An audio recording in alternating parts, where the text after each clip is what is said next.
Welcome to Football Today, team profiles and projections. And today we are looking at the Los Angeles Chargers. They came in our power rankings at 18th after a 5-12 season. And you got them 18th, guys. You know, last year they were 24th in offensive scoring, 24th in EPA per play, and then they were 24th in both categories on the defense, Justin.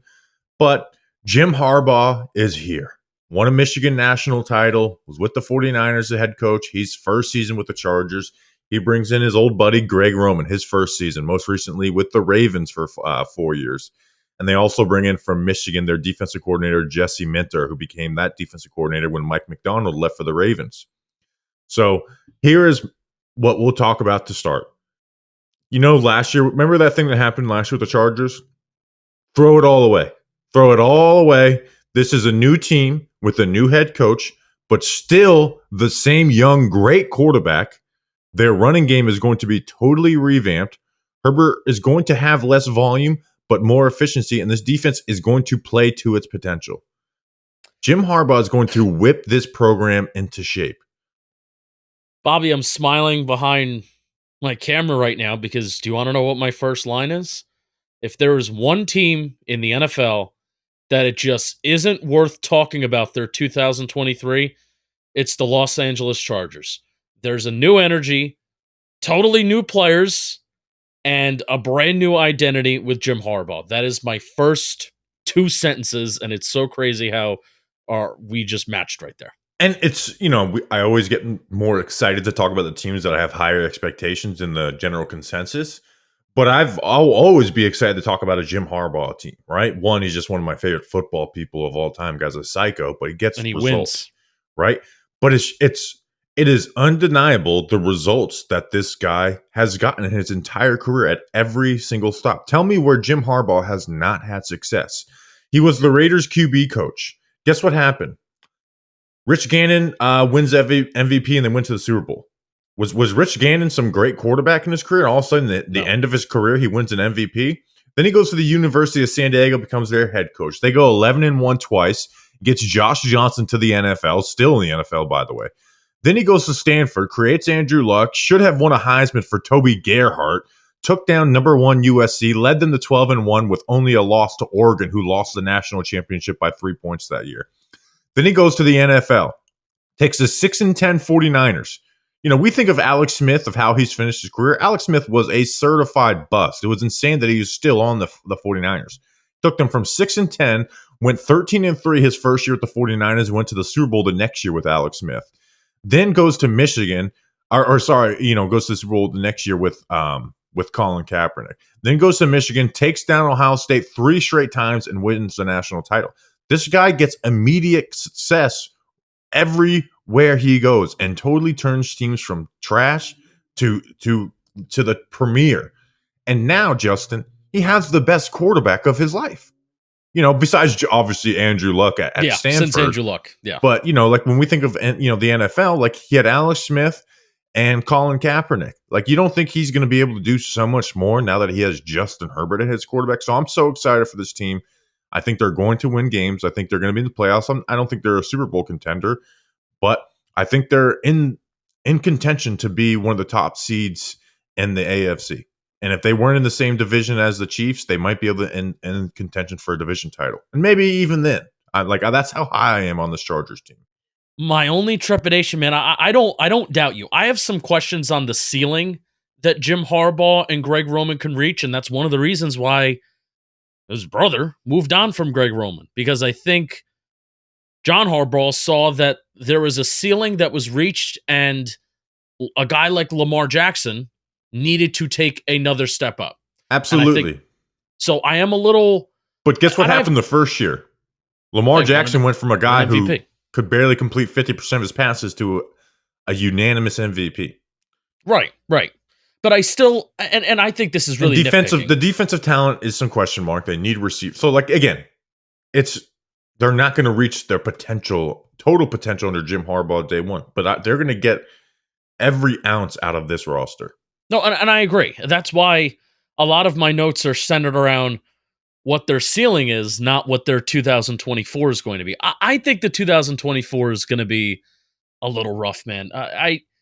and this isn't a poo-poo on the Harbaugh parade because I do believe in it, and I believe in it enough. Like I said, I have some questions about the ceiling and how are you actually going to get the most out of Justin Herbert and what Justin Herbert can give you? Because I think he is at his best, he can be a top 5 quarterback in the NFL. And man, if we're going to be talking about the Jacksonville Jaguars the next TPP, and a lot of that conversation is going to be centered around, oh well, Trevor Lawrence kind of deserves a little bit of a break where guys are dropping the ball and shit like that. You want to talk about a guy that I think really deserves a break in his NFL career that has gotten a lot of flack.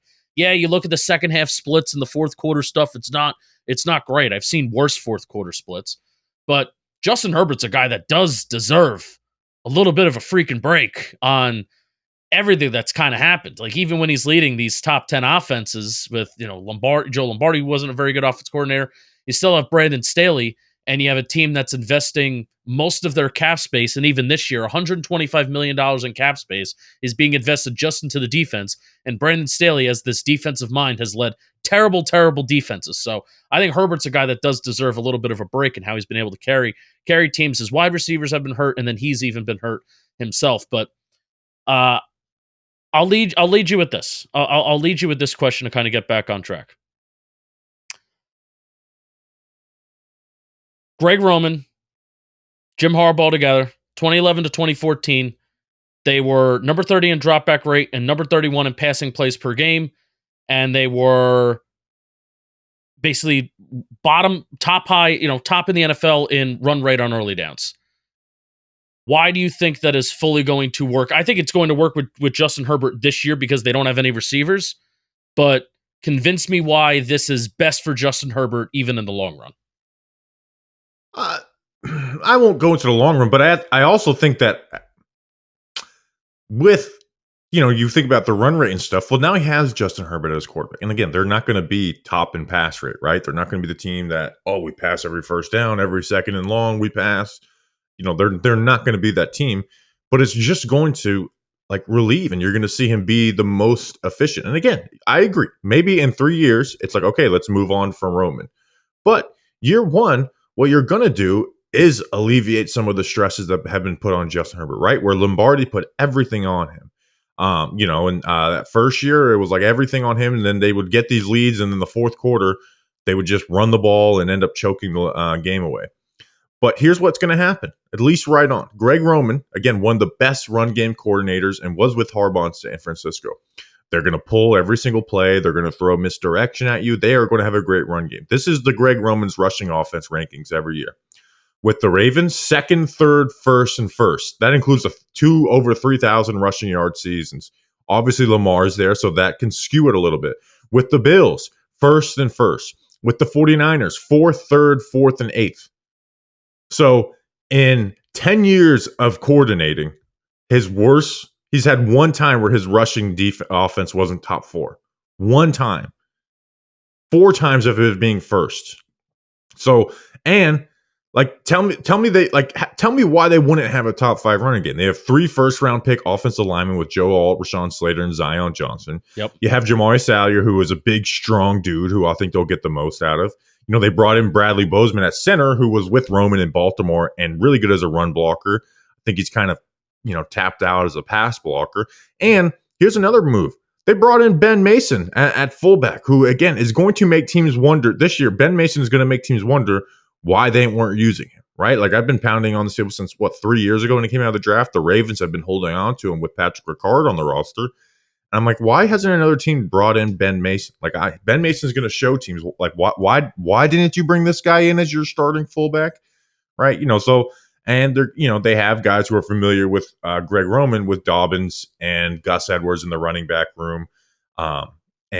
So I just really think that this run game is going to be so good, and it's going to put so much less stress on Justin Herbert, and Justin Herbert's going to be good.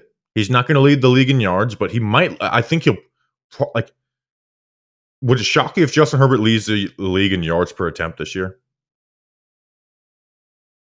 Even when you think of their wide receiver room, right, where it is some Josh Palmer's a high yards per catch type of guy. I don't think he's going to lead in yards per attempt because I think that they're going to have to lean on their tight ends.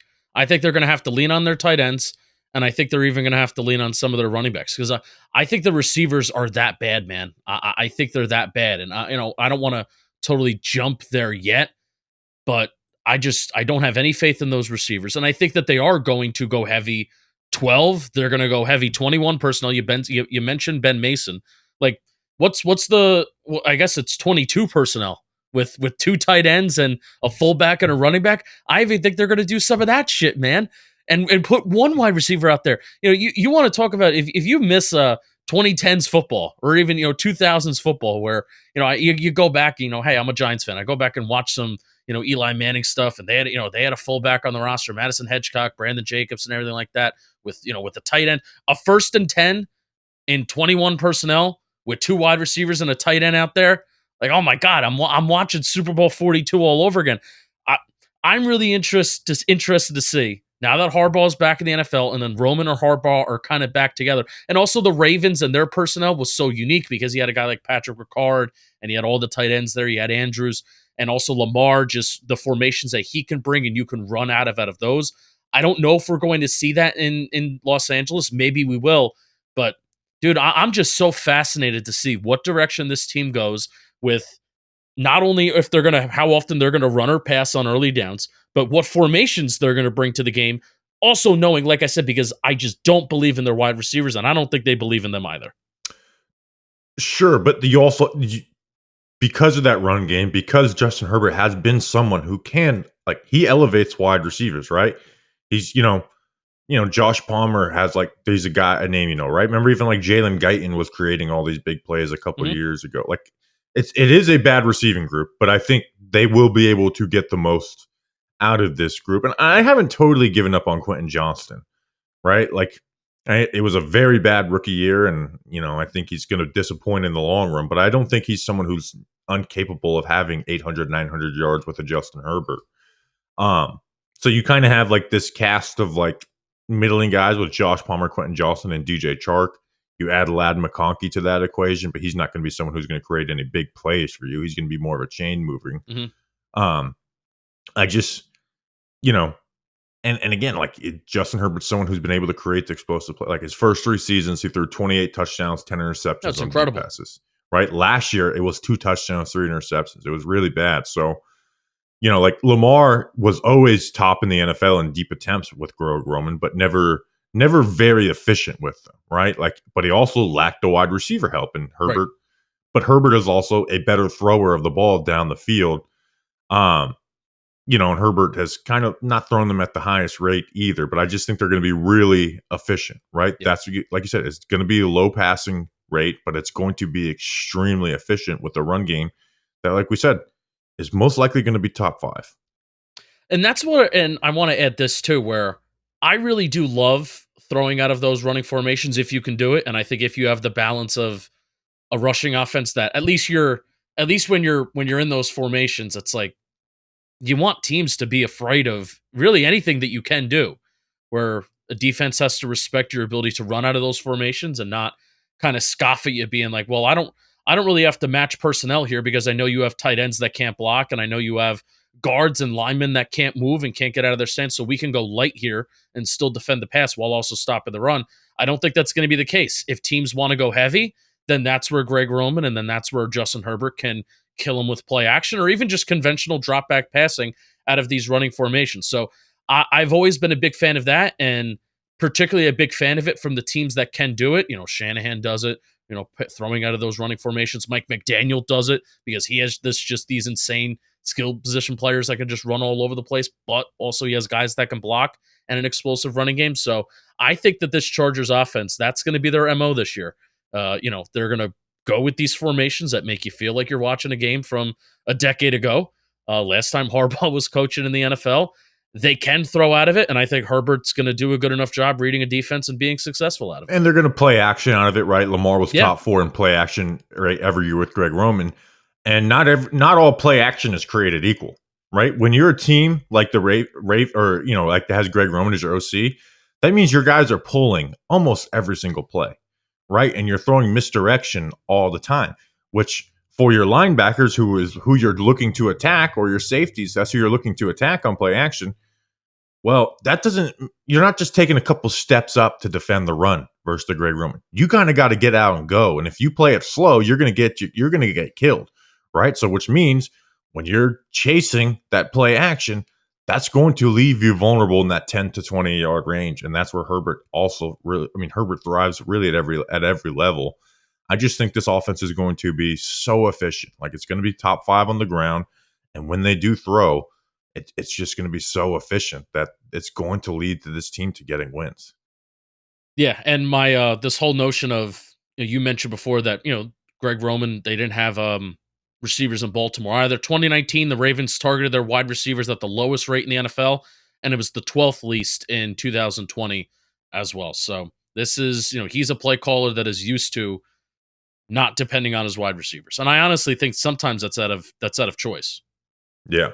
Let's talk about the defense. So Jesse Minter is going to do, came from Michigan, was, he jumped into that DC spot once Mike McDonald went to the Ravens. So He's he's moved going to up. do a lot of the things that Mike McDonald did, but I do worry about the talent overall. And you look at, we look at last year with Mike McDonald, we're like, man, this guy is the king. But the Ravens were 14th in EPA per play that first year with McDonald, and they were actually pretty bad until they traded for Roquan Smith, right? Like they were 28th in EPA per play before trading for Roquan, and then fifth after trading for him, right? And some of that has to do with Kyle Hamilton kind of going into his role. So I think there's going to be a lot of weight put on Denzel Perryman and Junior Colson, right? Perryman's been in the league for a long time, and I like Perryman. And then Junior Colson, who comes from Michigan, so he's gonna know how to run this defense. He's not going to be a guy who gives you a bunch of splash plays, but it's always going to be in the right place, play the run well. I don't think he's ever going to be an asset in coverage, but he'll at least get to his spots and do it the right way. So I think there's going to be so much weight put on the linebackers, but the strength is the edge pass rush, right? Not even just pass rush in general. It's solely the edge, right? Like Khalil Mack had a phenomenal season after starting really slow. The first two games of the year, I remember it was like, there's two edge players with 0% pass rush win rate. It was Khalil Mack and then ironically Tyree Wilson with the Raiders. He was 6th in edge sacks, hits, and pressures last year. You need Joey Bosa to stay healthy, right? He's missed 20 games the last 2 seasons, a groin tear in 2022, and then a sprained ankle last year. Where did they shut him down? We don't know. He might have been benched. I was talking with Dalton Feely at work today, and he was saying that him and Brandon Staley, hey, I don't freaking blame Bosa, but him and Brandon Staley didn't really get along. So there may have even been a point where he was benched. But I think 14 games over the last 2 years and 9 sacks. So you get sacks.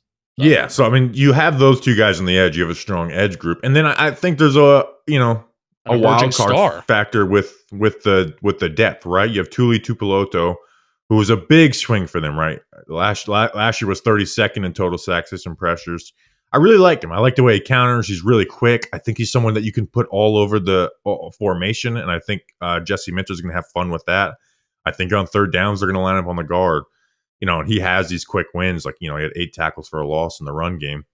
And Harbaugh and Minter, by the way, I was reading some stuff. I've already taken a liking to him, and he's only 21 years old, right? Mm-hmm. Like there was a story about how it's like, they praise him after a practice because he's first up in every single drill. So they're going to take a liking to that. And you also have like Bud Dupree in there as the 4th guy. So the interior rush stinks as pass rush and run defense. But that they're going to have to lean into those edge guys getting after the quarterback because, you're I like the safety room, but you're really weak on the interior of this group, and you're putting a lot of responsibility on a linebacker in Perryman who's older but solid, and then a rookie in Junior Colson. Yeah, I think the interior and maybe even their slot corner, we're going to see the Chargers doing some work post 53-man cutdown day, and they're maybe going to make some signings and some guys are going to play. And that's where I think the state of the roster kind of is, and that's not a bad thing. Year one for this Lou Ortiz and Jim, and Harbaugh era. So, and I think they'll do well. Like I think they'll do well in identifying those types, and they're going to be high in the waiver order too. Mm-hmm. Like at the end of the camp, I think they're going to bring in 3 or 4 guys who probably can, go with them. Do you know who my favorite interior player is on this team? Who? Otito Ogbania because I really liked him from UCLA and he flashed at the Senior Bowl last year or 2 years ago. He did not have a very good he does not have a very good track record of 2 years, and that's really the main thing is that these guys really haven't played all that often. I've Well, just they had Austin Johnson, and so they got rid of Sebastian Joseph Day, towards the end yeah. of last year, and then Austin Johnson, who's an okay player, but it's just the guys they didn't invest in, they didn't. That's where it's a little. It would be if they had some cap space this offseason, it'd be a lot more fun because they would be able to get some like bargain guys that they really like, but they were kind of strapped for cap space, and that's why next year I'm so excited to talk about their free agency and the guys they get for $4 and $5 million who are going to come in and play a big role for them. Now they have 20 million in cap space right now, but they were able to really the fact that they got Joey Bosa and Khalil Mack to basically take pay cuts where I do think I think this is going to be Bosa's last year in LA. I really do. I think they can get out of that contract next year, and then Khalil Mack has a void year next year, so this is his last year no matter what. But they got those two guys to flat out just take pay cuts, and that's what really saved this defense. Because if they had to say goodbye to both of them, now obviously they would have tried to make upgrades elsewhere. And they maybe we even would have been fine with Thule and Bud Dupree and then whoever else they bring in, but that would have been pretty dire. We're talking about the edge room as an advantage, and it could be one of the reasons why this defense survives this year. Versus if those two were to actually leave, so that was a great job by Lou Ortiz, kind of getting in here and getting that done right away. The other thing I'm excited for with Jesse Minter, right? You look at what Mike McDonald did with his safeties in Baltimore. Derwin James has been healthy, right? He's only 28 years old, and he's only missed 6 games the last 3 seasons. Was all pro in 2022, right? So we because the Chargers don't go on too many people's radar, you think of him but he's been able to stay healthy. And Alohi Gilman, he's a good safety. Like he was one of the lone bright spots for the Chargers last year, right? He had a Really good coverage numbers. 21% forcing completion rate. Yep. Second most pass breakups for safeties last year. Like they really like him, and then you pair him with Derwin James and the way you're able to move both those guys around. I'm excited for that group, and I think Derwin James can be a star with this. I think they're going to get him more box reps, and he plays the box a lot. But I think he has the ability to be a star, and if that edge pass rush can get there, and you can do some things with these safeties, that's how this team can overachieve the talent that they have on defense, is by getting those sacks and creating turnovers with those guys. Like that's the key, is like those edge guys playing to their potential, and then these safeties being able to get their hands on the football. Yeah, for sure. And you have Asante Samuel Jr., who I think is a young star too. My hot take is Cam Hart. I know we're not on the draft class yet, but Cam Hart is going to start at some point this year. So it's very funny. Jasir Taylor, some people like him, some people don't in the nickel, but they're relying on Christian Fulton right now to probably be the starter on the outside. And he was really bad in Tennessee. Yeah. And I put down a note. I want to see his Cam Hart make his way into the lineup at some point, right? A big physical corner. I think he's better than what people gave him credit for. I'm surprised he didn't go a little earlier in the draft, out of Notre Dame. That was one of my notes. I think he's going to make his way into this lineup eventually. And again, not be a star right away, but I think will be an upgrade to a Christian Fulton eventually. I agree. Yeah. So I had that note. Where do we want to get into? Additions Yeah, let's go losses? additions and losses in free agency. They added Gus Edwards and J.K. Dobbins, Ben Mason, DJ Chark. In the tight end room, Will Dissly and Hayden Hurst. Center, Bradley Bozeman. D lineman, Poona Ford. Edge, Bud Dupree. Linebacker, Denzel Perryman. Cornerback, Christian Fulton. They lost Austin Eckler, Josh Kelly, Keenan Allen, and Mike Williams. Specifically, Keenan Allen, the big loss there. Gerald Everett. They lost Will Clapp and Corey Linsley from the offensive line. Austin Johnson. Sebastian Joseph Day was cut at the end of the year, but at the very end. And then Kenneth Murray, Eric Kendricks, and then Michael Davis. The Keenan Williams ones hurts, but I think overall they upgrade. Like they upgraded at center, but with Bozeman over Corey Linsley. Tight end, I think Will Dissly will be better for them than what they probably would have got out of Gerald Everett. Running back room, I think those guys are just going to fit a lot better than what Austin Eckler would have done in this. I think Ben Mason's a huge add. Austin Eckler was also just mentally checked out of here. Yeah, and then, Bud Dupree and Denzel Perryman, I think those will be guys that will fit into this well. But Yeah, we didn't but they talk. but they didn't, those are all kind of bargain signings. Yeah, They for didn't sure. they But didn't I have a even they didn't have think a big signing of the offseason. no, they couldn't. They couldn't. Year one of this rebuild. But I even think Will Dissly, Hayden Hurst, and then they still have Donald Parham here, which I don't know if I love Donald Parham, but I don't think I like him necessarily. But him as your third tight end isn't bad. But I think these tight ends are going to play a huge role in the offense because we've talked about how the diminished role of the wide receivers. They're going to roll with more 12, 13 personnel. They're going to roll with more two running back sets. And I think whatever tight end they feel confident, a guy that can block, or depending on a certain week, if they feel like Hayden Hurst can take advantage of a defense more, Will Dissly or Donald Parham, I feel like those tight ends are going to be super important. And those are three tight ends that you recognize, and they aren't slouches in the NFL. Their draft class, I got Joe Alt, Lad McConkey the second, Junior Colson the third, Justin Igboegbe in the fourth round, Tarheeb Still in the fifth round, Cam Hart in the fifth round, Kamani Vidal in the sixth round, right? Dobbins and Edwards are no strangers to missing games. I think Vidal is a great fit for this. And then Brendan Rice, son of Jerry Rice, in the seventh round, and then Michigan wide receiver Cornelius Johnson. I'm not familiar with Tarheeb Still, but I look at those first four guys. I think they're all going to, the first three are going to be starters. I think Egbogbi will have a role just because the D line is so weak. Yep. And then we talked about Cam Hart like making his way into the lineup, and then Vidal's one injury away from guys who have been injured from being the backup on a team that gets the most out of its running game. I think this class is not flashy, but I think it's going to be a group of good contributors on this team for 3 to 4 years. Yeah, I agree. I have some little bit of worries about Alt being head heavy, top heavy, leaning a little forward.